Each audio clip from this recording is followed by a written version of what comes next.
Sa kaperahan naman, ito guys, nakita natin na for some of you, parang meron kayong nakita or meron kayong makikita na magandang pagkakakitaan mga kapiksi. Pwedeng merong nag-a-advise sa inyo or merong nagtuturo sa inyo guys, pero parang hindi pa kayo desidido kung gusto nyo bang gawin yung pagkakakitaan na yan. So pwedeng trabaho ito, investment, negosyo guys. Syempre alamin nyo, kumbaga wag kayong sumabay sa trend, no?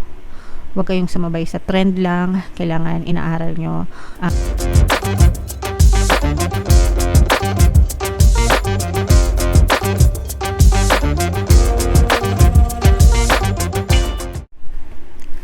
Hello guys, hello Capricorn, welcome back to Pinay Pixie Tarot. Ang pamagat ng episode natin for tonight is second half kapalaran para ngayong March 16 to 31 para sa Capricorn, Sun, Moon, Rising sign and Venus. So, unahin natin tong deck na to guys. Ito yung mga angel messages para sa inyo mga kapiksi. Kung ano lang yung makaresonate sa inyo, take that message guys, kasi maaring iba-iba yung sitwasyon nyo.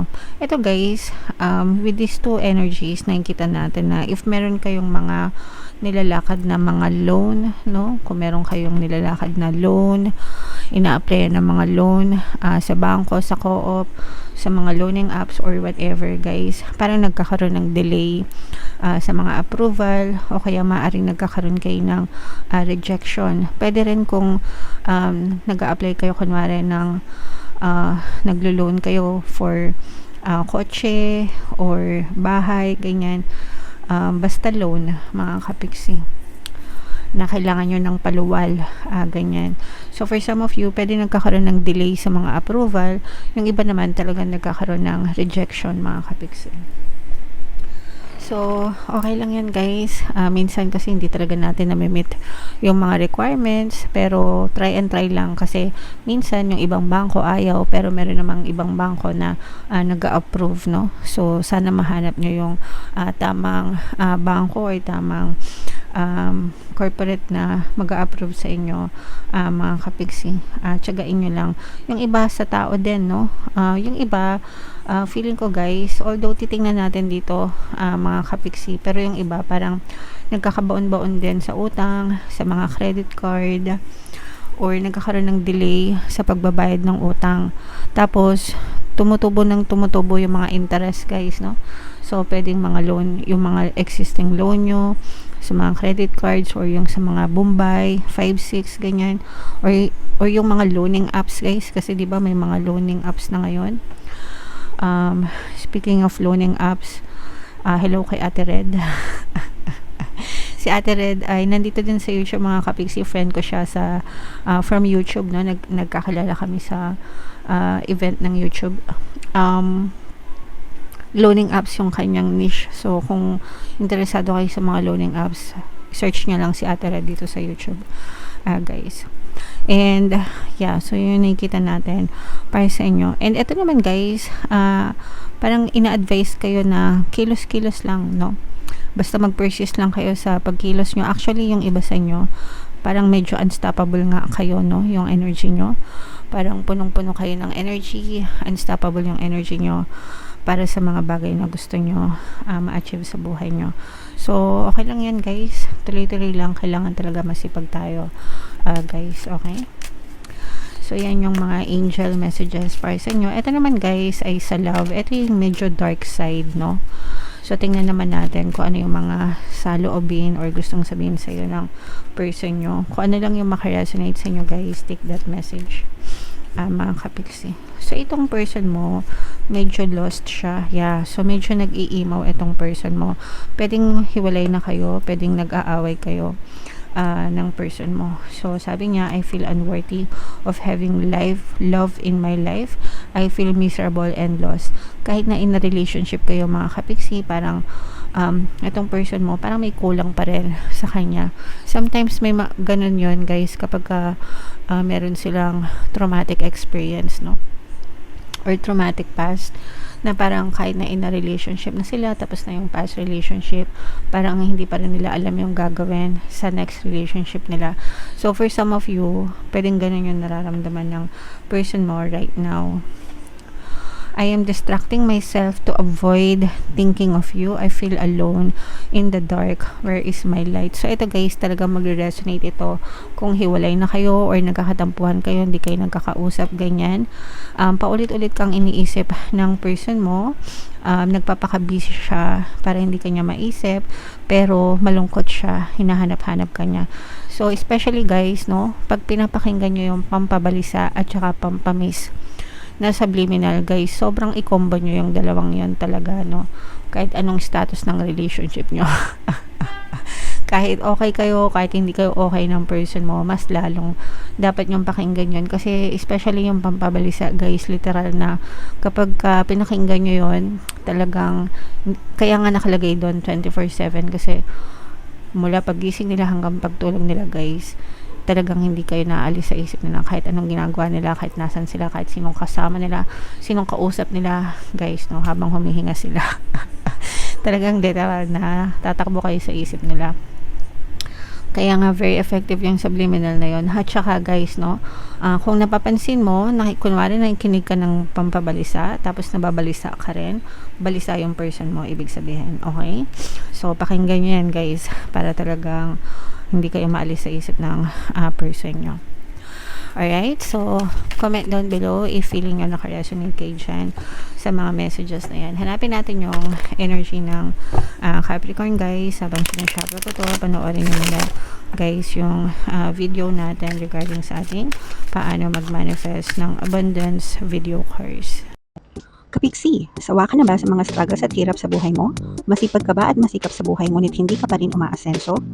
Ilang beses ka na bang nag-attempt magnegosyo at mag-invest pero palagi ka pa rin nalulugi? Sa pagkakataon na ito ay maaaring may subconscious beliefs ka na nagiging balakid sa iyong pag-unlad at pagyaman. Introducing, paano mag-manifest ng abundance video course. Dito ay matututunan mong ma-overcome ang mga balakid mo para tuluyan ka ng umunlad, umasenso, sumagana, maging matagumpay, successful at maswerte sa iyong kabuhayan, pera, trabaho, negosyo sa lapi at kaperahan ng bonggang-bongga.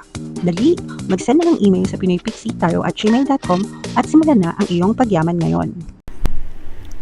Alright, so sa lahat ng gusto mag-avail ng course guys, meron tayong paano mag-manifest ng abundance video course, paano mawala ang third party, at magkaroon ng harmonious na relationship, paano pabalikin si ex or vice breakup. Sa mga interesado guys, mag-send lang kayo ng email sa pinoypixie@gmail.com. And sa mga naghahanap ng pampaswerte guys, ito yung ating, meron tayong money shaker jars, tsaka mga pampaswerte bracelet. Ito yung ating WhatsApp number mga kapiksi, chat nyo lang ako para maka-order. Ilalagay ko dun sa comment at tsaka sa description box. So, Capricorn kayo ay represent ng King of Pence sa ating spread. Mga kapiksi, latag natin yung spread nyo. Guys, mag-order na kayo ng money shaker jars. Ang dami ng sumasukses. Palagi akong naglalagay no, ng success story sa Facebook tsaka dito sa YouTube. Basahin nyo na lang guys. No? So, meron ditong presence ng air sign, Aquarius, Gemini, Libra. For some of you, maaaring may air element kayo sa inyong natal chart, mga kapiksi, or you may be dealing with another air sign, guys. So, dito, nakikita natin na ito sa love, mga kapiksi. So, ito, pagdating sa love, ito mas makaka-resonate dito, guys, yung mga bago, no? Yung mga single, mga kapiksi. For some of you guys, maaaring magkaroon kayo ng bagong karelasyon, bagong connection, mga bagong ka-date, mga kapiksi na merong potential na maging relationship, guys, no? So, pwedeng, yung iba guys, pwedeng nasa situationship type of relationship na kayo, getting to know each other, mga kapiksi, pero nararamdaman nyo na yung spark, guys, no? Pero syempre guys, hindi sapat yung spark lang. Kailangan kilatisin yung mabuti, no? Yung person bago kayo umuo, mga kapiksi. Hindi puro ano lang guys, hindi puro pogi lang, maganda lang, mabango lang, 'di ba? Importante mabango yung ugali, guys. So yun yung pinaka importante guys, okay? So yeah, kilalaning mabuti guys, pero for some of you, malaki yung potential nitong relationship na to, mga kapiksi. Sa kaperahan naman, ito guys, nakikita natin na for some of you, Parang meron kayong nakita or meron kayong makikita na magandang pagkakakitaan, mga kapiksi. Pwedeng merong nag-a-advise sa inyo or merong nagtuturo sa inyo, guys. Pero parang hindi pa kayo desidido kung gusto niyo bang gawin yung pagkakakitaan na yan. So, pwedeng trabaho ito, investment, negosyo, guys. Syempre, alamin nyo, kumbaga, wag kayong sumabay sa trend, no? Huwag kayong sumabay sa trend lang. Kailangan inaaral nyo, mga kapiksi. Okay? So, mag-gather muna kayo ng more information kapag kayo ay komportable na and malaman mo na legit talaga yung mga sinasalihan mo, edi tsaka ka mag-join, mga kapiksi. Okay? Yung iba, guys, may chance na mag-travel, pero guys, no, paalala lang, ingat-ingat mo na yung mga nagta-travel, guys, dahil alam niyo naman merong ongoing na gulo sa Middle East and hindi natin alam kung ano yung bigla na lang maapektuhan, di ba? So, medyo ingat-ingat na lang sa mga travel, guys, no? Pero yung iba sa inyo, mga kapiksi, yun nga, maaaring merong travel na maganap. And yung iba naman sa inyo, eto, guys, no? Parang meron kayong makikitang greener pasture, mga kapiksi. Yung iba, you are willing to take risks, no? Parang willing kayo na mag-take ng risks, sumugal, guys, para magkaroon ng positive change din sa inyong buhay, guys. Okay? Alright, so yeah, go lang, try and try, mga kapiksi. So what else? Tingnan pa natin, guys, mayroon ditong presence ng fire sign, Aries, Leo, Sagittarius. You will have time to connect with your friends and with your family, mga kapiksi, no? Sabi ko nga, yung iba magbabakasyon, magta-travel, so maaaring ito na rin yung time mo with your family, guys, kasi syempre March na, summer season, di ba? Nagsisimula na talaga yung mga travel, banding, outing, no? So, samantalahin nyo yan, guys, para makapagpahinga din kayo, mga kapiksi. And yung iba sa nyo, guys, parang medyo maaari kayo magkaroon ng katampuhan din ngayong panahon na to. Ito, guys, parang I'm sensing this is more of unresolved issues, no? Mga unresolved issues ito. Pwedeng sa love ito, guys, no? Kasi nga sabi natin, asan ba yun? Yung I cannot stop thinking about you. So, pwedeng sa relationship ito, mga kapiksi, no, na pwedeng nagkaaway kayo ng person mo, mga kapiksi, no, and pwedeng ito yun, guys, kaya parang medyo nag-i-emo kayo, mga kapiksi. So, pwedeng namimiss ka niya, but at the same time, namimiss mo din siya. So, pag-usapan nyo lang yan, guys, no, wala namang hindi nadadaan sa mabuting usapan, mga kapiksi. Alright, so comment down below, guys, if feeling nyo naka-resonate kayo. Yung mga magaganda dito, guys, i-mind nyo na, and comment down below if naka-resonate kayo, guys. Ito yung ating 2026 kapalaran. Ito naman yung ating success stories ng paano mag-manifest ng abundance video course. Panoorin nyo itong video natin, guys, about money shaker jars. Thank you for liking, sharing, and subscribing. See you next time, guys. I love you all. Have a nice day. Bye-bye.